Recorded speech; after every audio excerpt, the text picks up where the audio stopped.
Khasalo hai Dorbar Nogo Kanani Nangkha Cpim ni adong okrarok Majra Wngkha thangnai COVID bemar akarmani jarao Hapangni bukhakte 144 dara rejak tongfru Hapangni Raida no Swbaimani Cpim misil songchamani A mamlano gitingino Dorbar Nogo thangnani Nangkha kebengnai bodoli Neta manik sorkarno khoboi Cpim ni kubuni Neta rok thungkorongni bisingte kuplai wngui manja wngmabai Ereng Majra beri tongo BJP Hapangni kok siltei saka Cpim ni khorokja adong te lukorokni hamkrani bagai haste hamkrani bagai jobak khlaimano kha phurjagya salcha haste ni lukorokni fasingte borokno Majra berjangnai hini bosaka আমাদের তরফ থেকে আমরা একটা দরখাস্ত দিয়েছিলাম যে অভিযোগ আনা হয়েছে অভিযোগগুলি ঠিক না কাজে তাদেরকে ডিসচার্জ করে দাও ওই পিটিশনটাই হিয়ারিং এর জন্য রেখেছিল আজকে আমরা আমাদের বক্তব্য আমাদের অ্যাডভোকেট ভাস্কর দেব ডিটেলস এই পিটিশনের সপক্ষে তার বক্তব্য রেখেছেন কেন এই চার্জ হয় না তারা লাইবল না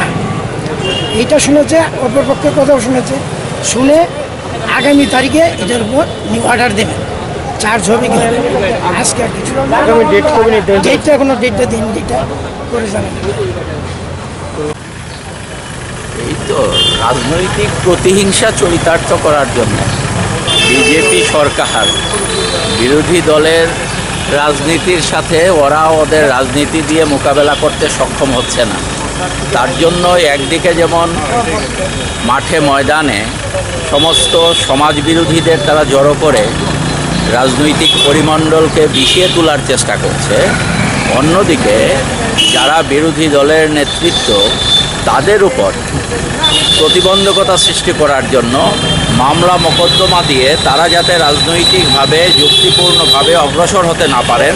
তার জন্য মিথ্যে উদ্দেশ্যমূলক মামলা সেখানে একের পর এক দিয়ে তারা হ্যারাস করার চেষ্টা করছে এই অবস্থায় দাঁড়িয়ে যখন একটা রাজনৈতিক দল তাদের কোনো রকম রাজনৈতিক চিন্তাভাবনা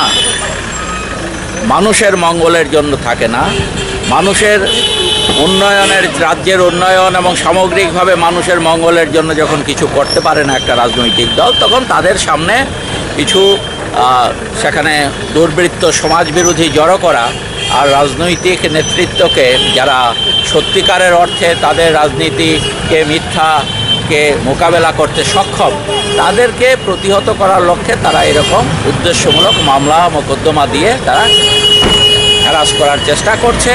আমরা এটা মনে করি যে পৃথিবীর ইতিহাসে আমরা দেখেছি এ ধরনের ঘটনা বহু ঘটেছে কিন্তু যারা মানুষের স্বার্থ দেখে না মানুষ রাজ্যের স্বার্থ দেশের স্বার্থ দেখে না তারা কোনোভাবেই